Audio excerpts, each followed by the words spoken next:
Long-winded answer, like, what you mean? Shit, I feel great, man. I feel better than ever. I want to say one of the best spaces of my life. You know what I'm saying? Like, it took me a minute to get here. So, I'm just enjoying. I'm just enjoying me being in a great mood, me feeling great, spending a lot of time with my daughter. 6 years old, getting older. So, I'm just trying to spend a lot of time with her and be as present as possible. But I feel great. I feel great. I ain't gonna lie, I lived through my daughter, you know what I mean? That she allowed me to be a kid again. So, when you a kid, you live more in the moment. It was like, fuck, that today was fun. Like, you know what I mean? Like, damn, I can't wait till tomorrow. We probably could do it again. So she allowed me to be a kid again. So, I'm living through her. When she smile, when she having a good time, I'm living in that moment. I ain't letting that just pass me by because I don't take it for granted. I almost lost my life, you know what I'm saying? Twice. It was 2 times. One time she probably wouldn't be here, and then the second time I wouldn't be here for her. So, with her, I'm always living in the moment. I don't never take the moments for granted. Take a lot of pictures, you know what I'm saying? A lot of videos. I record every moment with her, anytime we out having a ball. And yeah, that's it, bro. Whenever I feel like I gotta make changes, I make them. I'm real self-aware. I'm real self-aware. I know when I gotta pivot. I know when it's time to do something different. I'm not in denial about anything, you know what I'm saying? Something is not working, we're gonna figure out what's gonna work, you know what I mean? And I go for anything. That go through every artist's head. Maybe things might be moving a little slow. And when you get older, you know what I mean, you gotta pay the bills and you gotta take care of yourself and your family. And sometimes, music might not be that. You might be great at what you do, but that don't mean that it's paying. You know what I'm saying? I'm blessed enough to, be able to get checks off music. You know what I mean? I built a catalog that pays me well. You know what I'm saying? And but it's always more. You always want more. And yeah, I mean, it's been times where I thought about, you know what, I'm gonna put this on hold just to get the real life and do and set up my business for the future. When you're an artist, you're a brand. So it's more like selling yourself outside the music, whether that's merch, whether that's lighters. I started a coffee business. I sell coffee. Um, Things like that. Sneakers, you know what I mean? Keychains, whatever you think, you know what I mean? Whatever you love and whatever you feel like you could sell. If you a hustler, you're gonna do different things. And I just was blessed to be able to, hustle. I watched my dad hustle. Never seen my dad have a job ever, you know what I mean? I watched him hustle every day. So I was blessed with that gift, you know what I mean? Turn 50 to 100. Man, I think I probably got it from my dad. My dad used to sell music when I was a kid, when I was like, he used to push me around, sell cassette tapes and CDs and shit like that. All old music, no hip hop. So I think that's where I get like my old soul from that music. And when 50 Cent and G-Unit came out, that's when I fell in love with rap. And I wanted to do it. I ain't think it would be my career or what I was gonna do when I got older, but it was definitely something I was interested in. And I think I picked it up from there, just kept going. Started off as, therapeutic for me, and then it became, as people start hearing that shit, like, nah, you all right, you should keep going with this shit. So I just kept going with it. Me and my mom lived together. I lived with my mom my whole life, right? Never lived in the house with my pops. We moved to the projects when I was like, we moved to Harlem when I was like, I want to say 5, 6 years old. Um, no brothers. I had never had no brothers to go get. When I went outside, I didn't have no cousins, no older cousins. I ain't have no brothers to go get, no sisters, nobody to go get. So I kind of had to come outside and become who I was, right? So I went through all emotion. You get what I'm saying? To be who I am today. I went through niggas trying to bully, you know what I mean? Me having to learning to defend myself. I had to teach all myself this shit to become who I am now. So, you know what I mean? That self-motivation and self-awareness, I taught myself that. Ain't nobody teach me none of that. Like from a kid to 30 years old, like I had to go outside and figure that shit out. I never wanted to be like nobody. I just knew who I didn't want to be like. I never, when you outside, you learn the rules, ain't no telling, you know what I mean? It's just certain things that I just had to pick up on, and I just give myself a pat on the back because I got through all that. I got through my teenage years, my 20s without being, not, without being no bozo, anything that, whatever I say I am, I'm that. You get what I'm saying? Like, without being anything that I said you know what I mean? Like, you get what I'm trying to say? Yeah, bro, like, I got through all that dolo without no mistakes, no hiccups. You get what I'm saying? Like, of course, you know, I went through shit, got shot, been through the wars, been through everything, you know what I mean? But I made it out that shit solid. Ain't nobody could say nothing bad about me, you know what I'm saying? I could get on the camera and say things, you know, say these things and shit. That's important to me, you know. That's one thing I preached my whole career. If you go back to any interview that I did since I was a kid, I always, you know, spoke on authenticity, you know, just being who you are. And don't let nobody, you know, change who you are. Don't let nothing that's coming up, because, you know, the game changed. You know, it's always going to evolve. But, you know, you got to stay who you are and just figure out how to, you know, stand out in those moments, you know, but while being you. So I never changed who I was. I don't plan on changing who I am. You know, I just grow wiser, you know, get stronger. And, you know, like I said, pivot, know how to maneuver through the game. Yeah, she real proud of me. She, you know, I think any parent would be proud of their kid making something of themselves. You know, I think that's every parent biggest, you know, thing is they kid being a failure. You know what I mean? That's one of they main things. Like, damn, I just don't want my kid to be no failure. So she real proud of me. I ain't no failure. She know I got a good head on my shoulders. She know when I'm walking out the house, I know how to carry myself and shit like that. Yeah, when I was a kid, my mom had to bail me out of jail. You know what I'm saying? She, my friends is my friends. At the end of the day, you know, she know who I'm with outside and what they get into. So I'm pretty sure she was nervous. I'm pretty sure, you know, she was, you know, I got shot 2 times being outside. You know what I mean? So I'm pretty sure I put her through some emotional shit, but like I said, she know I'm strong. She know I'm one of them ones mentally. You know what I mean? I ain't gonna do nothing to jeopardize us or bring hurt, shit like that, you know? When you lose people like abruptly, it hurt more because you ain't know it was gonna happen like that. So, you know, I lost somebody that was real dear to me abruptly. So we ain't planning for that. It wasn't no plan. It wasn't no sickness. No, we ain't know about nothing. So I just woke up one day and that person was gone. And what that did to me was, I mean, the person spoiled me. So, you know, anything that I needed, anytime I needed somebody to talk to or whatever the case may be, any advice I needed, whether financial, mentally, you know what I mean, whatever it was, that's who I went to. Woke up one day and that person was no longer there. So, I basically had to figure out life without that person, you feel me? And, you know, that should be hard. You know, I lost a lot of people though, gun violence, you know, but that one, you know, that hurt it a lot more than everything. Now, I cried before, but I mean, I think over the years, after being so numb to death, it's nothing I didn't see. You know what I mean? I seen everything. It's nothing I didn't see. Close friends went to jail. Close friends got killed. You know what I mean? Like, it's nothing I didn't see. So I'm all cried out. I cried already. I cried early. Cried when I was 14, 15, 16.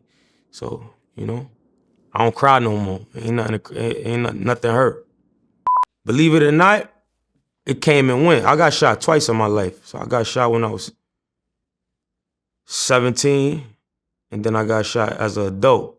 I want to say 28, 29. So it came and went. It was like, it happened, I lived, you know what I mean? I made it out that situation, you know what I mean? And it came and went. I didn't really get a chance to feel, you know what I'm saying? Like, my life is always on to the next, you know what I mean? It's like, all right, I get through something and then we on to the next. I don't really dwell on things. Even with my career, you know, like a milestone happened, a high happened, something like, you know, that I worked for happened. It happened and then it's on to the next. So I never really get a chance to live with nothing. So it was the same thing with getting shot. I felt like, all right, I got through this, another obstacle. All right, we out. Let's continue to move forward. You know what I mean? It made me just more aware, more, you know, on point with certain things, you know, like I think before I used to think it can't happen. I had this like, you know, mindset, like ain't nobody gonna do shit to me. Like that just taught me that, you know what I mean? It could happen. It could happen. So now I know it could happen. So I'm prepared for it to happen. You know what I mean? That's one thing I regret doing. I regret when the moments come, just not like shit, like living in them shits like, damn, I'm in California, you know, with my own trailer, shooting a video with Wiz Khalifa, smoking weed with him in the trailer. And this shit, in 2010, I used to see him on the blogs and shit. I used to, you know what I mean? Like, damn, I wonder what it's like to smoke with Wiz. Now, you know, a nigga doing it. You know, like I came up on Meek, you know what I'm saying, listening to Meek. Meek called me to the studio, listened to his album. Yo, come, I want you to hear this shit, woo woo. Like, these might not be major to some people, but this shit that when I was a kid, like I remember being on the block, you know, trapping, listening to Meek Mill, and you know what I'm saying, and shit like that. You know what I mean? 2 Chainz. I'm in Atlanta right now shooting a video with 2 Chainz. I used to listen to his True Religion shit on the block. Now I'm shooting a video. It's just certain shit that I wish I would have lived in the moment, but it's like, all right, I'm in this shit, so I just gotta, all right, handle the BI and keep it moving. Great. I think it was the best decision I ever made. You know, like I told you earlier, my go-to people, you know, they gone. You know what I'm saying? So I always had to go to myself. So, you know, when I found, you know, Islam, that was like the best thing for me. I feel like I had to pivot to that, to really, you know, that's my go-to. I get on that prayer rug and that's who I talk to, you know what I mean? And I think that was the best decision I ever made. You know, now I just be trying to get everybody else to convert and get on the same time as me because I know what it did for me. Yeah, now this been my routine. I've been kind of like militant before this, but you know, it just sharpened it, you know what I mean? Like sharpened it on a whole nother level. But I always had my routine, always been active, you know what I mean? Like trying to keep myself, you know, going. I think structure is important, you know, especially when you become an adult. You don't want to just wake up every day and not know what you're gonna do today. I think, you know, people who wake up and not know what they're gonna do today, that's how idle time happen. That's how you get into shit. You know what I mean? That's how people pick up habits, drug habits and bad habits, you know what I'm saying? So I think having a routine is something that, you know, everyone should have. You know, if you don't got one now, get a routine. That shit gonna help you. It's gonna, you know, structure you up. I think that's normal. You know, that's normal. That's normal for every human being. You gonna go through that. It's just about what you do when them times come. You know what I'm saying? Like I said a little while ago, some people turn to the bottle, some people turn to drugs, some people turn to, you know, the streets, trying to find people outside to help them get through those things. But yeah, I felt those and I get through them. You know what I'm saying? I go through it and I figure out how to get through them. I'm a people's person, but I'm not. I'm real standoffish, but once I let you in, I let you in. You know what I'm saying? And I think that a bad habit of mine is just, you know, letting people in. You know what I mean? I meet people and see the good in them, but don't see, you know, everything, the full person. You know what I mean? And I think that's a bad habit of mine that I had to drop. Just letting people into, you know, this thing of ours. You know, a lot of the times I open that door, I cause that on myself. Like you ask me like, what's a bad habit? That's a bad habit. I cause that on myself because I always see the good in people and not the whole person. And you know, as I'm getting older, I'm starting to learn like everybody ain't, certain people good for what they good for. Like, you know, people use me. You gotta use people as well. You know, not everybody is meant to be used, but some people you gotta use and let them go. You know what I mean? Instead of, you can't make a friend of everyone and a business partner of everyone. It just don't work that way. That's not how life works. This shit not that exciting to me no more. Cause a lot of these niggas my peers now. I'm fully in it now. So it's like now I'm looking to kill these niggas. I ain't even, it's like Drake said, there's no friends in the industry. You know what I mean? Like before I would look at it like, you know, look at this shit from a fan standpoint. But now I don't look at it from a fan standpoint. I'm looking at that shit like I'm trying to kill a game. You know what I mean? Like these niggas my peers. We all out here hunting. You know what I mean? We all out here trying to feed the family, and by any means necessary, we gonna do that. So I ain't even looking at these niggas like, these niggas let me down too much, man. Like, for real. You know what it is with me, bro? My approach to the music industry always been, I'm my own man. I ain't never overextend myself to people. You know what I'm saying? I mean, I help people, you know what I mean? I helped a lot of people. But these niggas they want you to see you do good but never better than them. And a lot of it come from home. It ain't everybody. I can't put it on every rapper and every artist that's in this game, but it's a lot of niggas from back home, you know what I'm saying? That paved the way for us.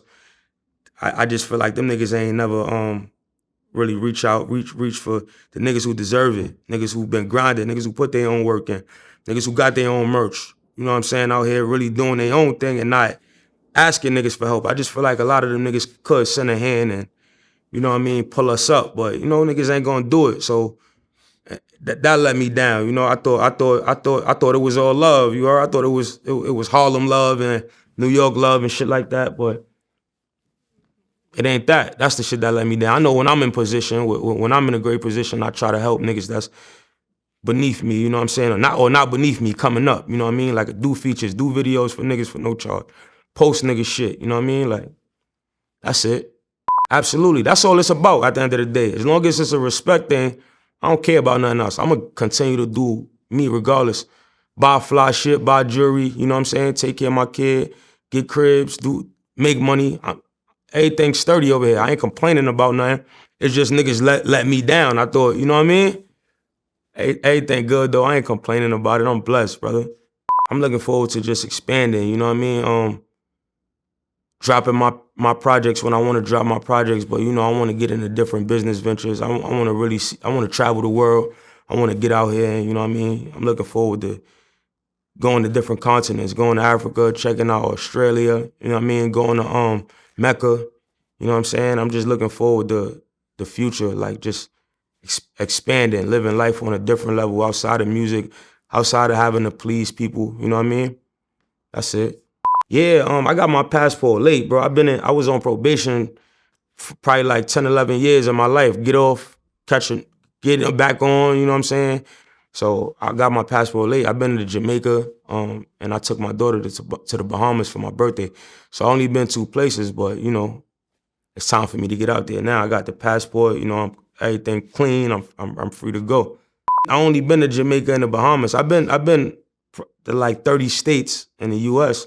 But like going to the West Coast, going to Arizona, driving through, you know, being in Palm Springs, being in certain places, it just showed me that it's a whole nother vibe somewhere else. Not just the block, it's palm trees, it's beaches, it's deserts, it's different kind of animals, different kind of wildlife, scorpions. I appreciate shit like that because it's people who ain't never get to see none of that. You know what I'm saying? Rattlesnakes and, you know what I mean? I appreciate all that type of shit because I know it's people who died that ain't even get to see that. Nah, man, I think we said a lot. I appreciate this interview, you know what I'm saying? I think people be wanting to hear my perspective. So anytime I get a chance to sit down and, you know, on a platform that's righteous and, you know what I mean, trying to push a good narrative, it's always great for me because people be wanting to hear my perspective. I don't really do too much Instagramming like that. So anytime I get a chance to, like, you know, speak, it's always great for me.